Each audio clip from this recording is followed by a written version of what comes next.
Hello అండి, welcome back to my channel. ఇక్కడ వచ్చేసరికి నేను రుచి రైస్ పాయసం అనేది చేస్తున్నాను. చాలా టేస్ట్గా ఉంటుంది, చాలా సింపుల్ కూడా చేసుకోవడం.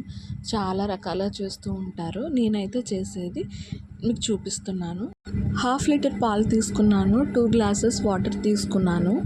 మరోవైపు నుంచి కళాయి పెట్టి అందులోని కాస్తంత నెయ్యి వేసి డ్రై ఫ్రూట్స్ అయితే నేను ఇక్కడ ఫ్రై చేసుకున్నాను. ఇది వచ్చేసి రుచి రైస్ అనమాట. మనకి కిరాణా స్టోర్ రూమ్లో దొరుకుతుంది. చూసారు కదా, ఈ విధంగా అయితే రైస్ అనేది ఉంటుంది. చాలా లావుగా ఉంటుంది.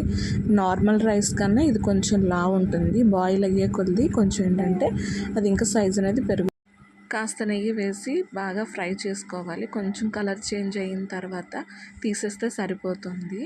ఈలోపు మనకి పాలు అనేది బాయిల్ అవుతుంది కదా, దంచిన ఇలాచి వేసేస్తే సరిపోతుంది. ఒక 2 అయితే నేను ఇక్కడ వేసాను.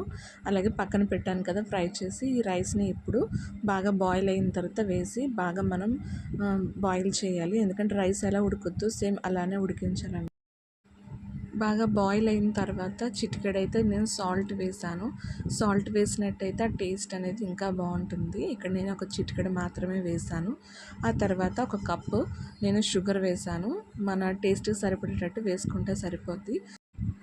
మిల్క్ మేడ్ కూడా వేస్తే బాగుంటుంది. చాలామంది అయితే బాదం పౌడర్ కూడా వేస్తారు. అది కూడా టేస్ట్ అయితే ఇంకా చాలా బాగుంటుంది. నా దగ్గర అయితే లేదని చెప్పేసి నేను ఇక్కడ మిల్క్ మేడ్ అయితే వేసాను. వేసి బాగా బాయిల్ అయింది.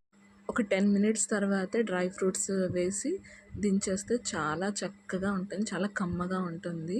చాలా బాగుంటుంది. నా వీడియోస్ కానీ మీకు నచ్చినట్టయితే లైక్, షేర్ అండ్ సబ్స్క్రైబ్ చేయడం అస్సలు మర్చిపోకండి. కొత్తగా చూస్తున్న వారైతే తప్పకుండా సబ్స్క్రైబ్ చేసుకోండి. ఇలాంటి మంచి మంచి వీడియోస్ అనేది పెడుతూ ఉంటాను. తప్పకుండా సబ్స్క్రైబ్ చేసుకోండి. Thank you for watching.